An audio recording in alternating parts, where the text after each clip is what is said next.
नमस्कार मंडळी, तुमच्या हक्काच्या आपला महाराष्ट्र न्यूज या यूट्यूब चॅनलमध्ये आपलं सर्वांचं मनापासून स्वागत आहे. किंमत मोजली गेली, पडद्यामागचा खेळ लई मोठा खेळला गेला. अजित पवारांनी अमित शहांची घेतलेली भेट आणि अंबादास दानवे यांची केलेली टीका. अंजली दमाणी यांनी म्हटलं की पार्थ पवारांचा विषय दाबला जाईल किंवा फाईल क्लोज होईल. पण प्रश्न असा तयार होतो की जवळजवळ 3-3.5 वर्ष झालेत. अजित पवार आणि भाजपा सत्तेत सामील झालेत. त्यामध्ये एकनाथ शिंदे यांनी एकामागून एक दिल्लीवारी केली. मग त्यांनी दिवस बघितले नाही की रात्र बघितली नाही की पहाट बघितली नाही, मात्र शिंदे हे नेहमीच दिल्लीवारी करायचे. त्या तुलनेमध्ये अजित पवार फार कमी वेळा किंवा मग नाहीच्या बराबरच अमित शहा किंवा दिल्ली हायकमांडचं ॲक्सेस मिळवण्यासाठी धडपडले. पण मग जेव्हा विषय आपल्या मुलाचा आला त्यावेळी अजित पवारांना अमित शहांपर्यंत जाण्याची धडपड करावी लागली का, हा प्रश्न तयार झाला.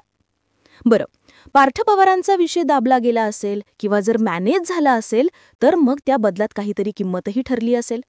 ती किंमत या निवडणुकांमध्ये अजित पवारांच्या पक्षाला मोजावी लागणार आहे का? असंच नाही म्हणत तिकडे शिंदे गट आणि इकडे अजित पवार गट यांचे एकामागून एक फुटत असलेले पदाधिकारी, कार्यकर्ते आणि त्यांना फुटून देण्याची मिळत असलेली दिशा हेच सांगते की किंमत निवडणुकीसाठी ठरली गेली आणि त्या बदल्यात शिंदे आणि अजित पवार आणखी काही काळ सर्वायू सत्तीत करू शकतात. समजून घेण्यासाठी अख्खी टाईमलाईन समजून घेऊया. ऐन निवडणुकीच्या तोंडावर सर्वात मोठा झटका अजित पवारांच्या राष्ट्रवादीला बसला. योगेश क्षीरसागर यांनी आपल्या पदाचा राजीनामा दिला आणि पक्षाला रामराम केला. आता योगेश क्षीरसागर भाजपात प्रवेश करणार असल्याची जोरदार चर्चा सुरू आहे. काल राजीनामा दिल्यानंतर योगेश क्षीरसागर आता छत्रपती संभाजीनगरकडे रवाना झालेत. अजित पवारांच्या राष्ट्रवादीचे विधानसभा अध्यक्ष योगेश क्षीरसागर यांनी काल राजीनामा दिला. यानंतर त्यांनी पत्रकार परिषद घेऊन पक्ष स्थानिक पातळीवर कुठल्याच निर्णय प्रक्रियेत आपल्याला घेतलं जात नसल्याची नाराजी व्यक्त केली. यानंतर ते छत्रपती संभाजीनगरच्या दिशेने रवाना झाले. ते भाजपमध्ये आजच पक्षप्रवेश करणार असल्याची माहिती सूत्रांकडून मिळते. आता नाशिकमधून सुद्धा दुसरी मोठी बातमी समोर आली.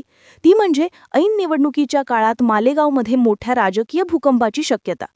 12 बलुतेदार मित्रमंडळाचे संस्थापक आणि गेल्या वेळी मालेगाव विधानसभा निवडणूक लढवलेले नेते बंडूकाका बच्छाव हे भाजपात प्रवेश करणार असल्याची शक्यता.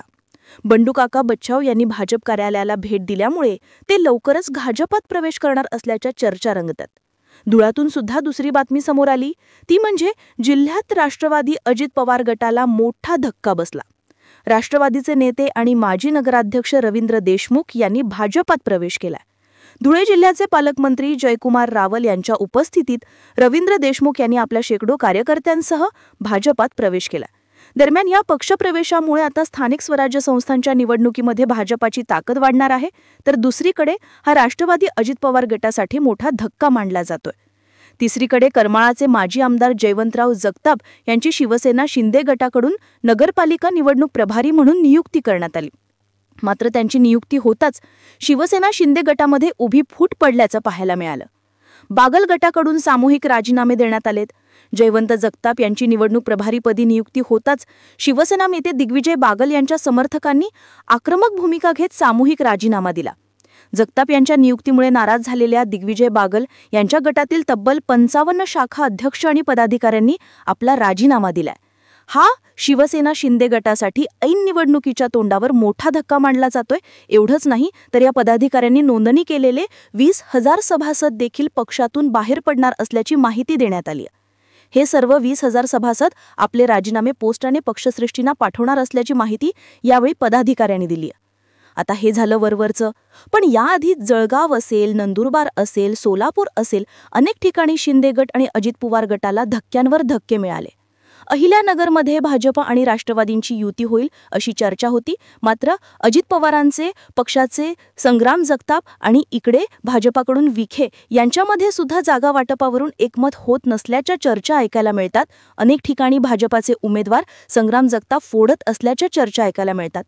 आणि मग जर असंच सुरू राहिलं तर कोणत्या अँगलने महानगरपालिका निवडणुकांमध्ये एकमत होईल असा प्रश्न तयार झाला. तिकडे बाळा भेगडे सुनील शेळके मुंबईत गेले, युती होणार असा प्रस्ताव घेऊन आले.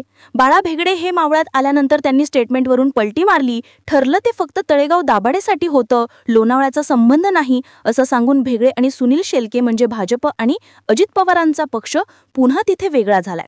शिंदे गट आणि आरपीआयचं तिथे युती होतीये. सगळ्याचं जर कॅल्क्युलेशन एकंदरीत बघायचं ठरलं तर अजित पवार असो किंवा एकनाथ शिंदे असो, यांच्या ज्या ज्या दिल्लीवारी ठरल्या आणि त्या दिल्लीवारीतून जे काही फलित आपल्या हाताशी पडलंय त्याची एक किंमत ठरलीये आणि तीच किंमत स्थानिक स्वराज्य संस्थांच्या निवडणुकांमध्ये, मग त्या नगर परिषद असू द्यात, नगरपंचायती असू द्यात, झेडपी असू द्यात किंवा मग महानगरपालिका असू द्यात, सगळीकडे ही किंमत मोजावी लागणार आहे. एकनाथ शिंदे यांना ठाणे आणि मुंबईमध्येच पॅक केलं गेलंय. वनमंत्री गणेश नाईक त्यासाठी पुढे खिंड लढवताना दिसतात. आता शिंदे ठाणे मुंबईमध्ये पॅक झाल्यामुळे अनेक ठिकाणी जे आहेत ते शिंदे गटाचे उमेदवार वाऱ्यावर आहेत. ना दिशा मिळतीये आणि ना दशा समजते. अशा परिस्थितीमध्ये भाजप मात्र आपल्या एकला चलियोरेचा नारा घेऊन व्यवस्थितपणे आखलेल्या व्यूहरचनेनुसार अख्खं रिंगण मारताना दिसते.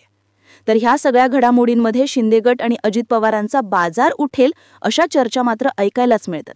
आता तुम्ही या सगळ्या घडामोडींकडे कसं पाहता? कॉमेंट सेक्शनमध्ये जरूर व्यक्त व्हा. अशाच माहितीपूर्ण व्हिडिओसाठी तुमच्या हक्काच्या आपला महाराष्ट्र न्यूज या चॅनलला आवर्जून सबस्क्राईब करा. तोपर्यंत मनापासून धन्यवाद.